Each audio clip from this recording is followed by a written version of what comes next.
Welcome to Only the Greatest Podcast, where we explore the vital connection between fitness and success in all areas of your life. We are your hosts, Daryl, Philip, Sean, and our goal is to help you become the greatest version of yourself. This show is brought to you by our one and only sponsor, which is ourself, OTG Fitness. OTG Fitness is a private personal training gym on the south side of Houston in Webster, Texas. You can learn more about OTG Fitness by visiting otgfitness.com or searching OTG Fitness on any social media platform. if you happen to find any value in this show, all we ask is that you leave a quick review and mention specifically what helped you out. If you're listening on YouTube, be sure to like, subscribe, and share this video with anyone who you think may need to hear this. We're just a couple guys here that found life-changing benefits from fitness, and we want to share that with the world. So every single like, mention, and review really does help us out so much. Help us grow the show and everything OTG is about by sharing with somebody today. And tomorrow. And the next week. And the next day. week. And then tell them about Buster. So hold on a minute here. If you're just listening on the podcast platform, you don't know this yet. But if you're watching on YouTube, which you should, you know that Phil and I and Sean read straight from a script on a piece of paper. Yes. For the intro. And you also know we have a very handsome guest on the show today. Oh man, that makes beard? me feel good.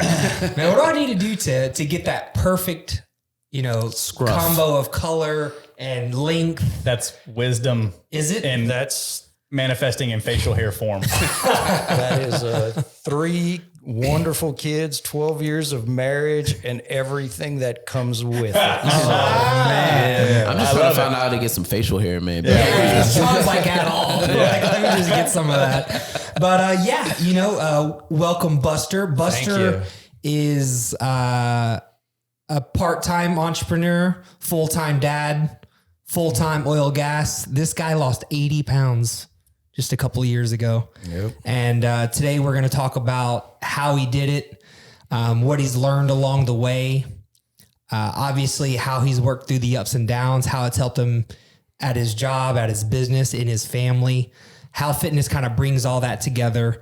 And then also Buster has a podcast of his own that Sean and I listened to a couple of episodes last week, and 2 of them just really spoke to us. So make sure you tune in till the end of the show to kind of hear a couple of things that we wanted to cover about Buster's podcast that may not have been specifically about fitness, but in my opinion, were very correlated and had a lot to do with my personal fitness journey as well. And the way that he speaks and the way that he tells a story, I don't know. It just really hits. So yeah. I'd like to dig into that a little bit, but let's get started with telling us what was going on a few years ago. You told me earlier that you were 265 pounds. 265. Not that long ago. So tell us. No, it was 2019. About that time, we had just had coming to the 1-year mark of my sweet baby girl's birthday, 1 year old. So I was about 265. I was doing the 3 kids full time, had the wife. She was running her business at that time, and I was just full at it with work too. So I didn't even have a lot of the responsibilities I have now. I was just starting out, and it got to the point close to her birthday when I had one of those moments where it's like, I got to do something. Yeah. I'm like not where I'm at, not where I want should be. What was that, Buster? Was that like a you saw your reflection in the mirror, or you just didn't feel good one day, or a combination, couldn't run around with the kids, something like that? Was it any one thing? It really was. And it was the typical, like I was bending over, putting on a shoe, and I was like, and it just I have a story hit similar me. to this. And I was just like, what the hell are you doing? Because you don't really, when you're going through and you're blowing and going, you don't stop and have a second to think about stuff like that. So and it happens so gradually because you see yourself every day. Oh yeah. What's a one more size bigger pair of pants, man? Right. That's Yeah. okay. Yeah. How long were you working your way up to that? Were you overweight as a child, teenager, adult life? Like, did it start when you started having kids? Like how to get to that point? growing up, actually, I was a really skinny kid until, I don't know, one point where I was a bigger kid growing up. I was always the chunkier kid, you know, and lost, and I'd have sections of time framing this. So like senior year of high school, I dropped down, got to college, gained back up, lowered down, come back up. And essentially whenever I got married, I lost weight to get, you know, in wedding shape and fighting shape. I did that. Sounds familiar. There you go. There you go. You know, because you want to look good for that day for your bride. Sure.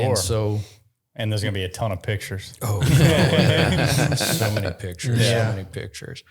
And the beard was a lot browner too at that point. My kids will remind me. There was a little less kids. No kids at that time. And then slowly through the whole steady part of marriage and then having kids and life and all, and not really having a direction, just going through the motions, and that drift creeps in, and next thing you know, you're sitting at 265, and it's you know how you got there, but you don't know how you got there. And how long ago was that? How long have you been married? 12 years. In July, it was 12 years. So 2 things you're saying, Buster, that I'm hearing, and one of them I really like. You said that drift creeps in, and that's exactly how it happens whenever you start to get off track, right? You talk about the trajectory of the airplane that's flying 10,000 miles.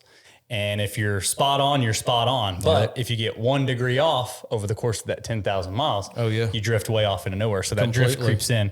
And it also sounds like you've been on a bit of a, as far as your weight and physical fitness has been a little bit of a roller coaster for most of your life. So you've had some highs, you've had some lows, and it sounds like right now you have found a middle ground. You found a good balance where you're not really thin, you're not really overweight, you feel good, you look good, and you found a way to maintain that. Is that right?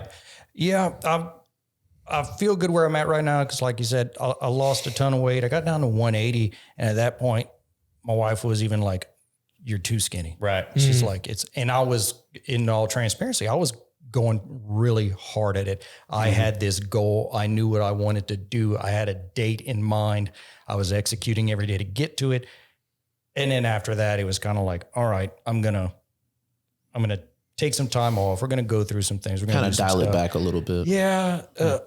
Cause I mean, I was the guy who we were on vacation with our friends, and I'm like, I'm done eating at 6 o'clock because I'm fasting. Yeah. And I'm not drinking alcohol. And I'm sorry, guys. Hey, I'm going to go on a quick run real quick. Yeah. I'm going to go bang out some push-ups over here. I'll be back. Yeah. You know, so that was me for a good portion of time. I'm just imagining you're like in New York, like at like Empire State Building, like cranking out some pull-ups real quick. Cranking out some bullets. Well, that really, I like how you found this middle ground, because I'd like to get into how you lost the weight for sure.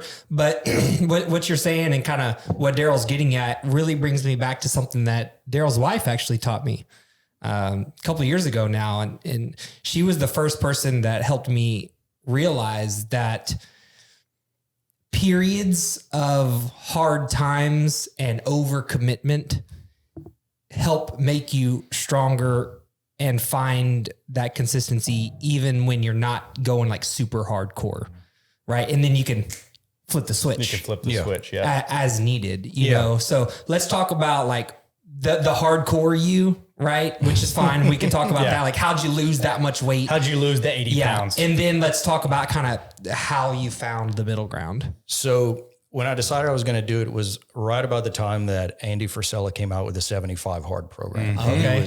He was just starting that out. And I remember seeing it. I'm like, okay, I can do this. I think I can do this. So I told my wife, I'm like, hey, I want to try this program. Was this around the time you bent over to tie the shoe and said, man, you know, July 21st, 2019. Oh, he remembers the date. My man knows exactly. Oh man. That was the date I killed myself. As I say, that was I had to really confront who I was at that time and be like, all right, this guy's got to go. You created a new identity. I did. I did. He's got a name and all too, you know, and I think that's really important. You got to see, who do you want to be? Who do you strive to be? Give that person a name and then try and achieve it. What does that person do? And just do it. And so I said, I'm going to start this. And I was like, all right, what am I going to do for these? Because you got to do the 2 workouts. Yep. No alcohol, water, a gallon of water, pictures, 10 pages of a book, weigh in every day. And then the diet.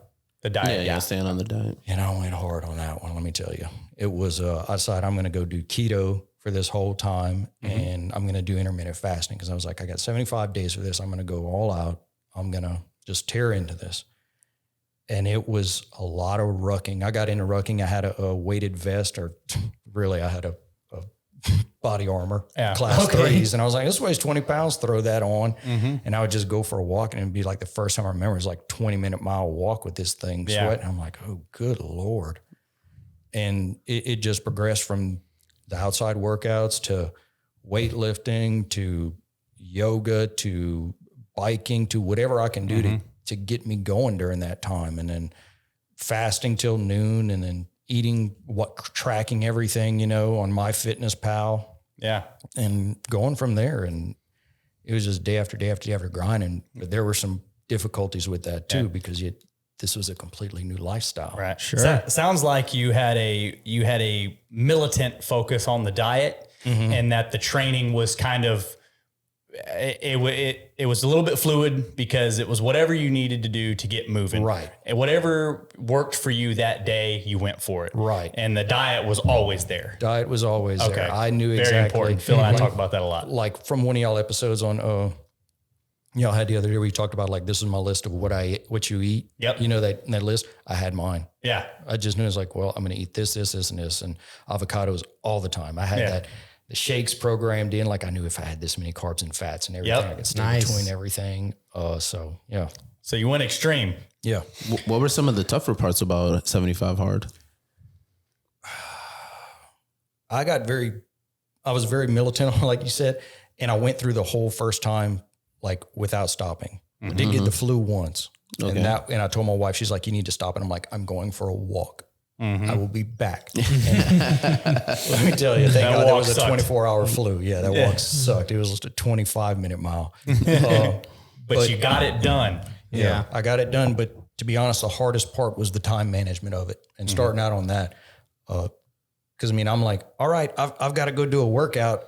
And it's probably like 6 o'clock where we're trying to feed kids. And, you got a 1-year-old, and my wife's like, can you go later? Yeah. I'm like, yeah, I guess so. And so there, some mornings like it'd be 1 o'clock. I'm like, all right, I guess I'm going for a walk. In those cases, would you just suck it up and get it done, or? No, I'd go later. I'd just go later. And that's when it really started clicking to me about, I got to get up earlier. I have to start waking up earlier. I got to knock out this first workout, the outside workout, and immediately I have to get, and that helped me get my morning schedule, my morning routine, one that was very effective and worked out for me. So, and that's our next bullet point actually, is how, you're probably about to say that, right? Exactly. How you did that with the wife and the 3 kids and the full-time job. Cause you hear a lot of people say, oh, well, I just don't have the time.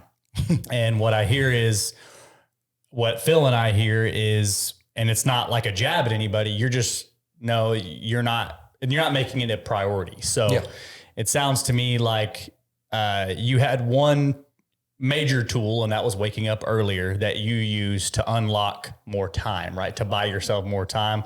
I'm going to wake up a little bit earlier. I'm going to get that workout knocked out, and I'm going to get those 10 pages knocked out, my picture knocked out. That's 3 out of 5 or 6 steps right there. Oh yeah. Or 2.5 of the 5. So you're halfway done before the kids are even awake, right? Oh yeah. And so it sounds like you just stayed up later, got up earlier and stayed up later when necessary, right? Yeah. So my schedule during that time was I'd set my alarm for about 4:45, and I'd wake up, take the picture, drink 30 ounces of water real quick, weigh myself, throw on my gear, go outside. And I do want to say this because I had a great group of guys at the time who I just post in my neighborhood. We have a men's Facebook group in our neighborhood, and I would just post the night before, going rucking at 5 a.m. Who wants to come? And I had several guys who would come during that time and show up and ruck with me. Super cool. Nice. And, they would be there during that. And it was great because we had conversations. We got our day started off real well. And then I'd come in, I'd drink 30 more ounces of water. You're halfway there. You're halfway to your gallon. Halfway to my gallon. I'd sit down. I'd read my 10 pages, take my time, meditate, pray, go all in on that, and then take a shower, get ready for work. chug 30 more ounces. I got to chug water. I can't sip it. It's just something so you had that accountability piece with the group. Oh yeah. It was great. Like we would, at one point I had just me by myself and then another guy. And at one point we had like maybe 6 guys going. Okay. And then on the weekend, because I wasn't drinking, I had the Saturday morning rucks going.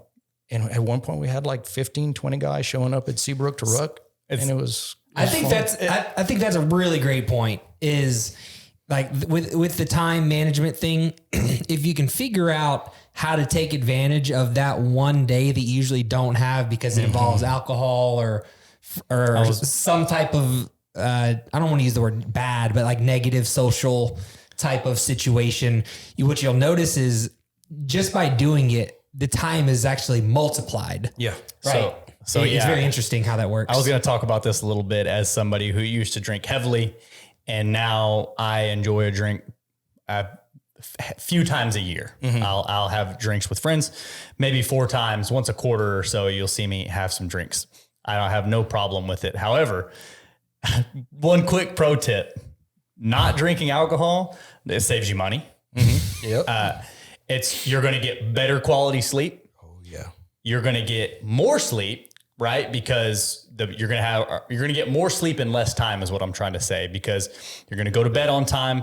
You're going to wake up on time, and you're going to save that time you would have spent sleeping in because you were hungover, right? So it's exponentially pays off whenever. Better digestion too. Better digestion. You're going to feel better. So that 4 hours or whatever that you think you only lost 4. Well, actually you lost that 4. Plus you didn't sleep as good. So you lost another 2 hours tomorrow worth of productivity, and you slept in. So, it's just lost like an hour on the toilet. You're just kind of like, it's just kind of messed up day, man. Your bank account's lower. It eats up 6-8 hours. Yeah, for sure. Yeah. And I'm a good timer. So it's in my blood. I tell my boys, I was like, y'all got the good timing gene. Yeah. Y'all like to have a good time. So they, a bunch of my friends are always like, bring Fat Buster back. Bring Fat Buster back. Well, that guy's not coming back. But let's talk about. I killed him. Yeah, he's done.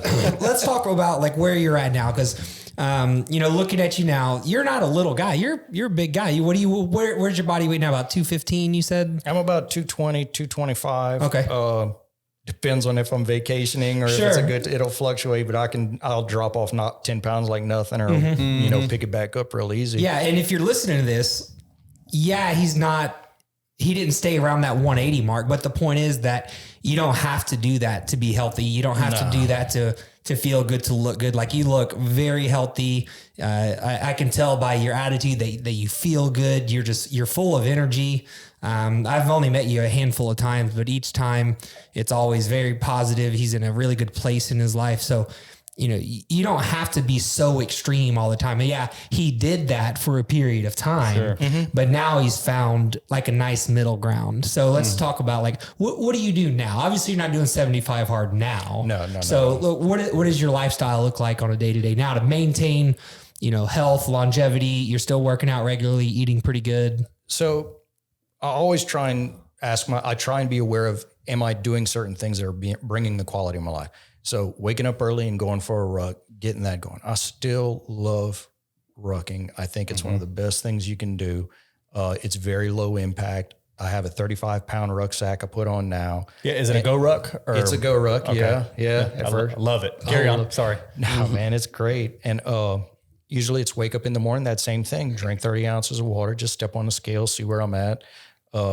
Go for a 45-minute ruck or an hour. Now I'm going for an hour just because I hit certain lakes around my neighborhood. Yeah. Come takes back. A certain amount of time. Right. And at that time, I'm either just getting my brain going for the day, or I'm listening to a podcast, or I'm listening to a book, or I just leave it all behind. And I'm just like, I need to work out a few things that's happening in life at that time. Sure. So that's the best quiet time to come in, and I'll be reading, drink coffee. I usually don't eat breakfast. I don't eat till about 11 o'clock, 12 o'clock. I'm traveling a lot on that side. So I try and do the healthy options on when I go to lunch. But of course, it's always if I'm with my group or something like that. Sure. I love burritos, man. Those guys. Dude, burritos are very legit. nice. Yeah. Way better than Chipotle. I can't do it. I agree with that. I can't. I don't know if it's way better, but it's pretty good. It's better. It's better. Chipotle messes my stomach up, dude. No joke. Hey, fair enough. Burritos are where it's at. Yeah. So I'll do that. And I might have to get my ice cream cone while I'm there. Yeah. And then if I've gone on my ruck, I've earned it, I think. Okay. And then usually it's come home with the kids, and in the afternoons we're either running around at baseball fields or we're chasing them doing something. My kids love to play outside, and I find some of the best workouts you can is just working around my house. Yeah. Doing chores around the house, moving stuff up in the attic, bringing it down. I just pulled out 2 Italian cypress this weekend. I had a great time doing that. Yeah. And that's kind of where I'm at this moment. I know, am I working out? Am I drinking water? Am I, eating healthy? Am I limiting alcohol? I went 2 years without a drop of alcohol, and 10-year anniversary came up in Jamaica, and I was like, no, we're drinking beers on the beach. Yeah. We got to do that. Yeah. And then I stopped for a while again. I was just like, so now I'm like in the same point. I'm like, it's a rare occasion where I have one. It's just something that I outgrew. Well, you've proven to yourself that you can cut it off. Like we were talking about earlier, you can flip the switch on and off. Yeah. I'm also conscious of the situations I'm in. Like, what do I have tomorrow? Jesse Eisler has a great quote, remember tomorrow. And in fact, my wife got me a bookmark from my books that says, remember tomorrow. And it's always like, what do you have going tomorrow? Because you got to make a decision today that's going to impact it. Oh. Yeah, you got to make a decision today. What I think it was Hormozy said, if you're ever in a position, I'm going to paraphrase him. If you're ever in a position where you have to make a decision, make the decision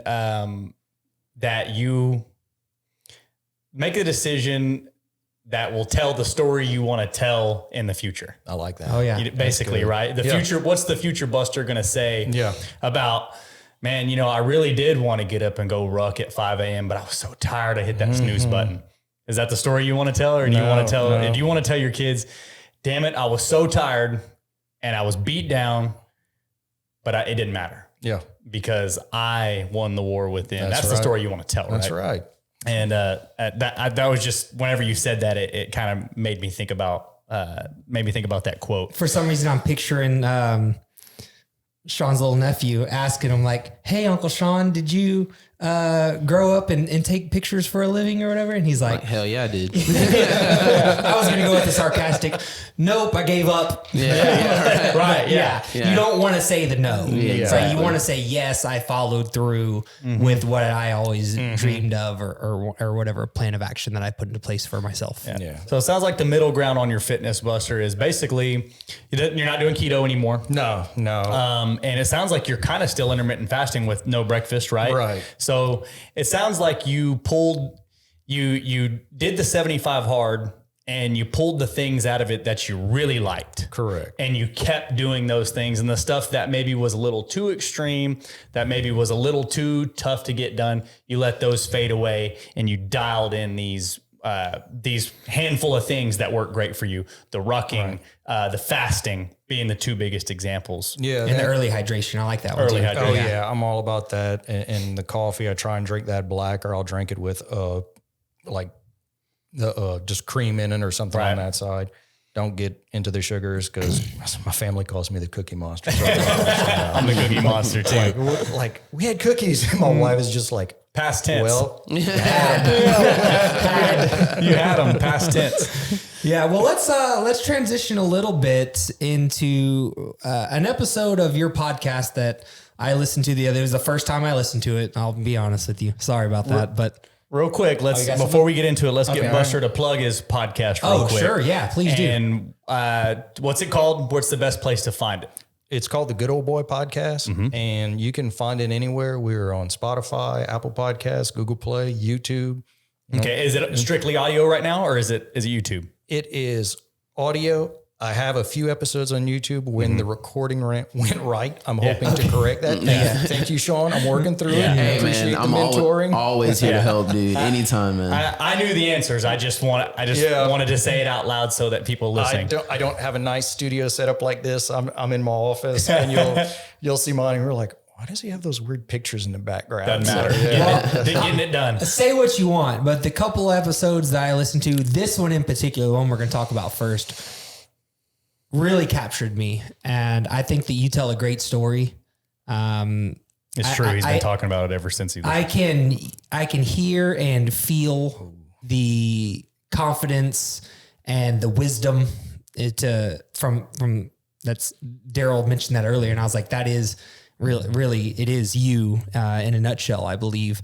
And in this one particular episode, you were talking about how the act of suffering can actually be seen as a service, right? So I just wanted to ask you, what does that mean to you? And then obviously we talk mostly about fitness. So I figured we could talk a little bit about how that plays into the fitness journey. But in general, I just wanted to know what does that mean to you and kind of how you've applied it to your life? So I base a lot of my decisions and what goes on in my life through a biblical nature. Mm-hmm.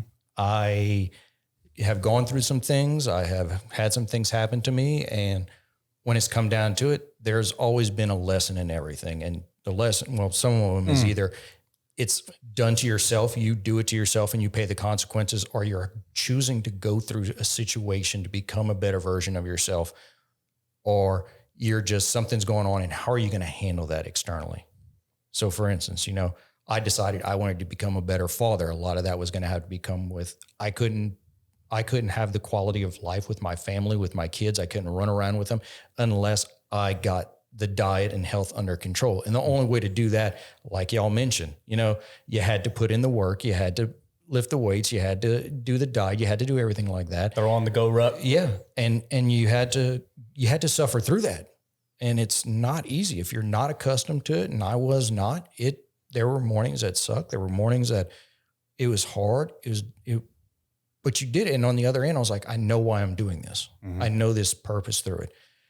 Same thing with, if I want to be a good husband and a good father, I know I have to, my wife's probably gonna be like, you told him you have to suffer to be a good husband, to be sometimes it takes work and it's effort, and it's not an instantaneous thing. It's something that comes later on down the way. Mm-hmm. And with my men's group I'm in, we talk about these things. We talk about what's going on in our lives, and we're trying to understand, like, hey, why am I going through this? Why is this happening to me? And it's like, well, let's talk about it. I've got friends who've been through some crazy things. Yeah. And I love them because I know that the type of person that they came out on the other side, because they found that moment in there. You can suffer through some stuff and just be like, oh, woe is me. I'm going through this. It's why. Or you can just be like, all right, I'm going to handle this. I'm going to be a big boy. I'm going to go through it. I'm going to take it on, Yeah. So. I said these are my own words. I've never heard anybody say this before, and not like to toot my own horn. My buddy, a good friend of mine a few years back, his wife was going through a really hard time. There were some issues. Her dad was in critical condition at the time, and their family was just going through some stuff. And he kind of confided in me in a way. And I'm Christian as well. I believe pretty much everything that I say. Pretty much, I believe what the Bible has to say. That's just my personal. And something, he was talking to me. He was confiding in me, and I told him, I said, you know what, man? One of your main jobs as a husband and as a man is, I said, it's to stare into the face of adversity with poise, standing between your family or your wife and whatever that adversity is, right? And you don't have to like it. It doesn't have to be pretty, and it doesn't have to be fun, but sometimes that's what you got to do. Yeah. And you can take that up to, somebody dying within the family, or as low as, I say as low as different as, I got to lose this weight so that my kids look back and they remember dad going and playing baseball with them. They remember dad, throwing the football, swimming, jumping on the trampoline. And that's you staring into the face of the adversity of the 4:45 a.m. and the go rucksack that's just burning holes right through you with its little beady eyeballs, right? Staring at you, right? That go ruck. And, that you stared into the face of that adversity in order to better yourself, so that you could be better for them. Mm-hmm. You got it, man. Yeah. And I don't know why those words came to me that day. And he was like, wow, dude. Well, it sounds like you've had a personal experience with that also, to where you have. That's a few. That's it. when you suffer through this, and like I said in the podcast, my bad. I was moving my mic and I hit the thing. I'm sorry. That's my brain doing the cool thing. So yeah, you've been through that, and you were able to share that with you. And when you really go through something, you're able to share it with others. You're able to impart wisdom. You're not coming from well, you know what I think I should do? Like, and that's the positive of it. I love what you said, Buster. I live my life by that. Of my wife and I both. I explain this to her, and I think she agrees. Although she doesn't really bring it up as often as me. Through any experience, good or bad, you can usually extract something good from it, right? Whether the whole experience was good or the whole experience was bad, there's something good that can come from it, right? And I'm going to use one minor example is my wife and I went on a trip just this past weekend, and for my birthday. And the short version of the story is we ended up having to come home early. It didn't work out exactly the way we wanted it to. And in the time we were really upset about it. Like, oh man, we didn't want to cut this short. And what ended up happening was her and I got into I'm going to call it like a minor little tiff, right? Where it wasn't like a full blown fight, but we were kind of irritated with each other. And it spurred her to say some things and me to say some things that made us have this whole conversation unrelated to why we were coming home early, right? And it brought us even closer than we already were. And we ended the trip early, and one beautiful thing came out of that, right? Now our vacation got cut short, and we wasted a little bit of money because we didn't get to do the things that the stuff that we booked or whatever. We had to eat the money for it, a couple $100. But like the point is, this one bad thing caused this other little bad thing, which caused this great thing. And so I had to pull that out of it. And, that was on Thursday night. And then on Sunday, we kind of do this. We'll recap the weekend sometime, or the week sometimes on Sunday, her and I.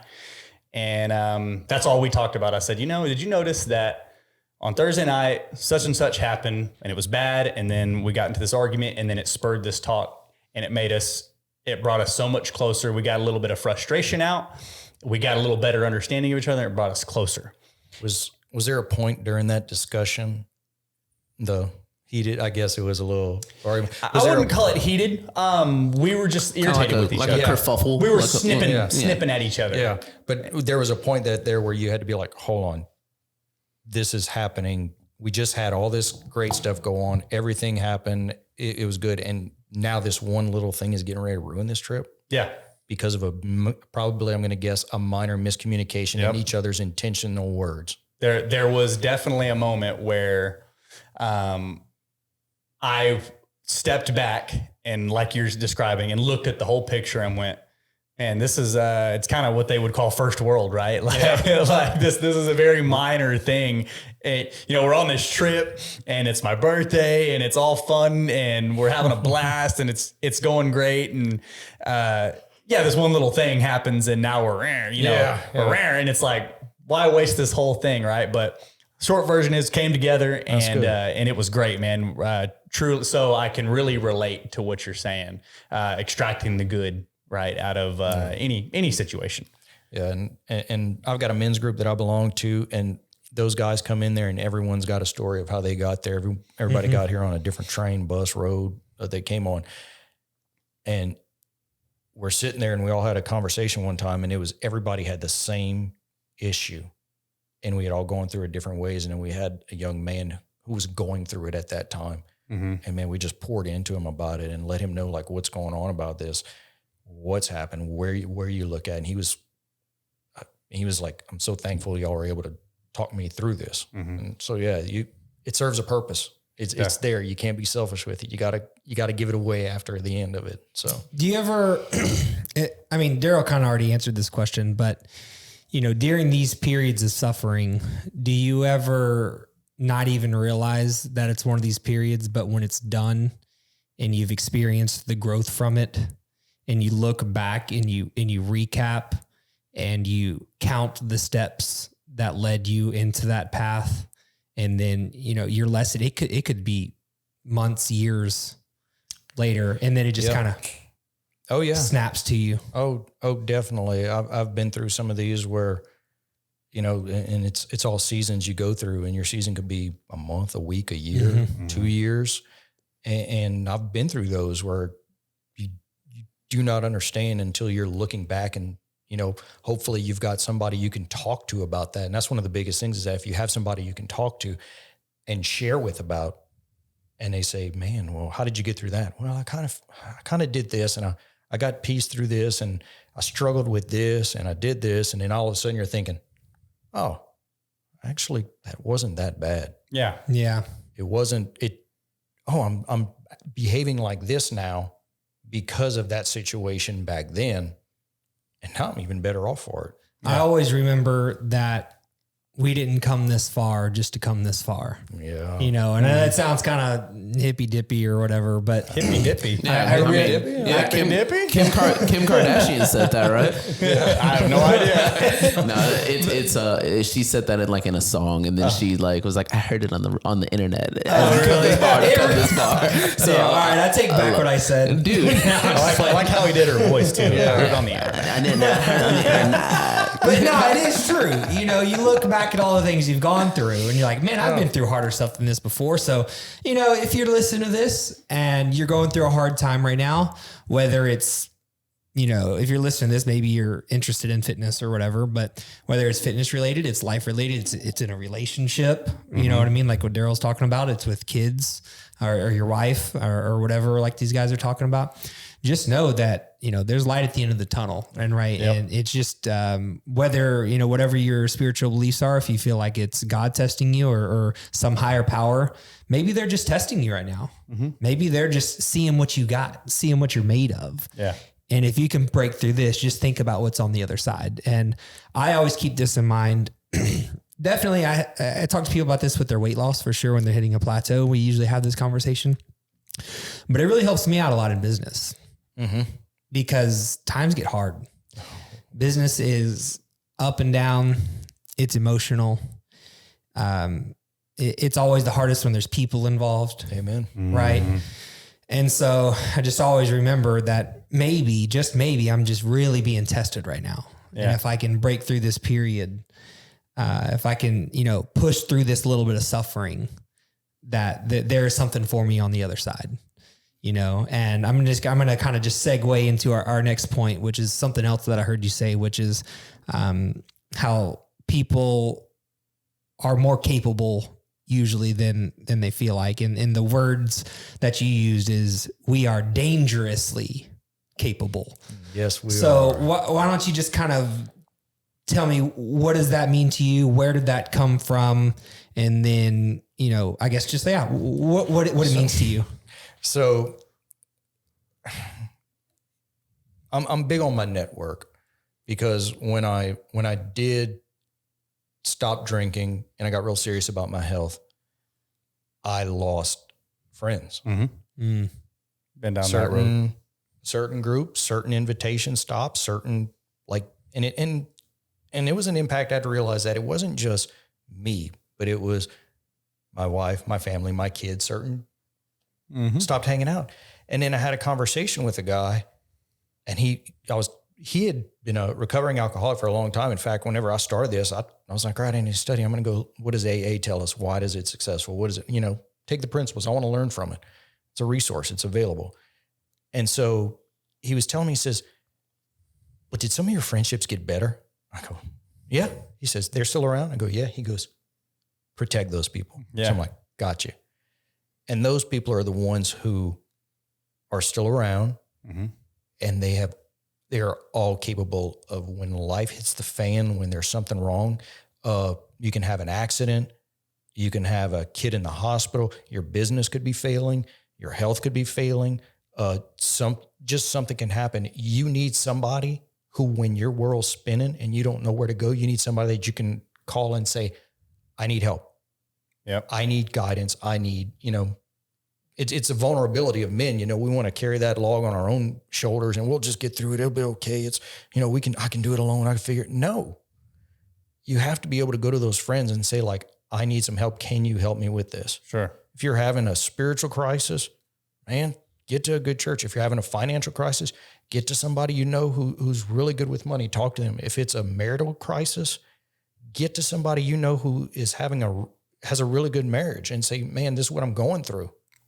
And you got to have that. My buddy who I tell the story of us riding, he's driving a Suburban with a 1962 Fireball trailer behind us through the hills of Missouri in the pouring rain and everything. And I'm fine with it because I know my guy was, he was in the armed forces. He was a contractor. His whole job was training. He knows how to drive. I've been with this guy. Right. I'm completely capable. Like, in fact, I'm one of those guys who's like, if we're going somewhere, I'm driving. Yeah. But if we're together, he can drive. Yeah, he can drive. So you purposely surround yourself by these dangerously capable individuals. Oh, yeah. Oh, yeah. And you feel like that gives you strength. Oh, yeah. Hopefully I'm able to provide them with something. They feed off of me. I feed off of them. That's the network, and that's how it goes. I'll look for these people. Do they have these attributes? What do they have? And I don't want to seem like I'm trying to mooch off them, but in a situation, who do you want when it goes down? Yeah. Well, that saying rings true. Whoever you spend the most time with, you become who you spend the most time with. Right. Mm-hmm. And if you have, what's the expression, 4 quarters instead of 100 pennies, right? Yep. I'm down with my 4 quarters every single time over 100 pennies. That's right. And, yeah, man. So you're dangerously capable at something. These other people all have their thing or their things, and you network together and y'all become even more dangerous and even more capable together. Now you got a little army going. I like that. You got an army. Now you got maybe a you got 5 quarters. Yeah. Whoa, we got more than $1.25. Yeah, I love it. Yeah. Well, let's maybe we can start to wrap this up a little bit, but one question I do have on that note is, let's say someone's listening to this, and I'm trying to learn something too right now, just so you know, but let's just pretend that I'm listening to this and I'm like, I've been suffering a lot. I don't think I'm very capable. I don't have a lot of good things going on right now. What can I do to find that capability inside of myself? Like what do you think? What's the course of action, for someone in a situation like that? So I have a little program that I've been working on, and I would say that you got to have a BARN method, BARN. What do you believe? What do you want to believe about yourself? For me, I kind of had to believe, okay, you're an athlete. You can work out. All right. You can ruck an hour. I can ruck an hour. I can do that. All right. What's the actions? Am I actually going out there doing it? Yeah. So it's B&A. B&A. Mm-hmm. Now, where's the resources? What do I need to know? What do I know about rucking? I know I'll throw it on there and I go walking, but maybe there's something that I'm missing on here. So now I got to go find, who's the expert on rucking? Yeah. Who's the expert on, walking? Well, that's Michael Easter. That's, one of those guys. Better shoes, better anti-chafing t-shirt underneath, something like that. So for instance, I started doing this and I was good. And then all of a sudden, like probably about 40 days in, I started getting a pain in my shoulder. And I'm like, God, what is going on here? I'm going to have to stop. And so I'm like, pain from rucking on YouTube, and I'm going all this stuff. And on the 3rd page, there's this guy, and it's like a 30-second clip. And he goes, let's see, 30 seconds. That's right in my wheelhouse. Yeah. Of educational understanding. So I click on it. He goes, hey, have you been rucking for a while? And now you're kind of getting a little pain. Shoulder hurts. Yeah. Yeah. Your shoulder hurts. You got to do this. Readjust your vest. You've probably lost some weight. You need to readjust your vest. And I'm like, oh, tightened it up. Good to go. So that guy was your resource. That guy was a resource. Do I know anybody else doing this? Do I, and then finally it's my network, I put it out there like, look, I want to do this, but I kind of like this Facebook group for the neighborhood was that's a huge part of that network. That was a big part of it, to just say, hey, anybody wants to come do this? And I had guys showing up and we were going, and guys were buying vests, and I'd have a collection of backpacks, and my buddy, AJ, he's got a weld fab shop. He cut me a bunch of plates because they were expensive at the time, and have them sitting around. And I mean, that's it. And so what I would say is find out what you want to believe about yourself, because everybody's got an identity that they think you got. If you're sitting there believing, oh, I'm this, I'm not a good husband. I'm not a good father. I can't get in shape. You got to start believing, okay, I can do this. Just one. Just have a belief in yourself. Start taking action. And yourself. Okay, if you're somebody that wants to be a good husband, what does a good husband do? Good husband communicates with his wife, loves his wife, compliments her, helps her out. Okay, what kind of resources do I need to know in order to be there? If I don't know, I can go on YouTube. I can go on. There's information out there. Maybe a local church. Maybe. Yep. Yeah. Okay. And then the network. Like, who are you surrounding yourself with? Who are you surrounding yourself? If you're in a room where you want to be a good husband and you're surrounded by yourself with a bunch of guys who all they do is complain about their wives, not going to happen. Room. Wrong room. You got to get around that guy that's like, I love my wife. Yeah. I got a buddy of mine I think about when it's my wife. He talks the world about his wife. He loves her. He is head over heels with her. And every time I'm thinking about like, yeah, that's what that guy would do. So, that's what I'm going to do. That's what I'm going to do. Beliefs, actions, resources, network. I like it. Yeah. The barn technique. The barn method. That's how that's how people begin. When people ask me, and this is kind of me being like a little brash, I guess, how do I get started? Begin. And it's not an acronym. It's just, hey, what's your goal? Your goal is you want to be in shape. Well, you need to exercise more than you're exercising now. Mm-hmm. Go on a walk. Yeah. That's beginning, right? And then so on. The dominoes start to fall, right? And you build it up. So Good Old Boy Podcast. That's right. Is it on all podcasting platforms? All the podcasting platforms. And you do have an Instagram? Do have the Instagram, Good Old Boy Podcast. At Good Old Boy Podcast. Correct. And on Facebook too. And we've got some good things that are coming out with this. So, going to be putting a lot of time and effort back into this. And the one reason why I came back to that, in fact, I was telling Phil, is that, I just shut down one of my businesses because I said, you know what? I'm not getting something out of this. It's not returning what I want. It's not filling me. It's not doing that. I'm going to shut it down. I'm going to get back to what it was, into the network and into the groups, into the like-minded people, and let's rock and roll with this. Sounded like you made a priority decision there. I did. And maybe you could make a little money from the side business perhaps, but this network, these resources in this network that you're going to build and grow, if you go over here and do this other thing and reallocate that time, is going to pay dividends further down the road than what's going on right now. Correct. Love every second of it. The barn method. Yeah, the barn technique. Beliefs, actions, resources, network. You got that, Sean? Did you write that down? Bro, I'm digging it, man. Yeah, I'm just, I do like it. I'm just trying to soak it in right now. Yeah. Guys, we're going to wrap this up. Y'all check out Buster, man. Check out the Good Old Boy Podcast. I think you will find something in there that is beneficial to you if you just give them a chance. And follow them on Instagram and do the barn technique, man. Yeah. Beliefs, actions, resources, network. Do it right now. I did have one question before we close out. One more. I'm sorry. Go ahead, man. I noticed at the end of your podcast, you like to say you'd like to direct people to your description to get on a 15-minute call with you. Have you had a lot of recruitment into like your network or people through that type of so that's actually new interaction? Yeah, that's actually new. Something that I'm starting. To be honest, I'd really love getting into the coaching. Whenever I'd go on rucks with guys and everything, there would always be a guy or two be like, "Can I talk to you for 5 minutes real quick?" And we'd sit and chat and go about, hey, what's going on? Mm-hmm. What do you want to talk about? And I've got another acronym. It's the farm. And it's the barn and the farm. The barn's part of the farm, but the farm is focused and rooted men. And it always comes to, what do you focus on? Why are you rooted into something to deliver this, to believe in this fully? And so it's a coaching group. It's a mastermind group that's going to be coming up, and it's more in line of what my time, talents, and every coach I've worked with has told me. Like, no, you're a networker. You're this, you're that. So that's where. Dang, I like that.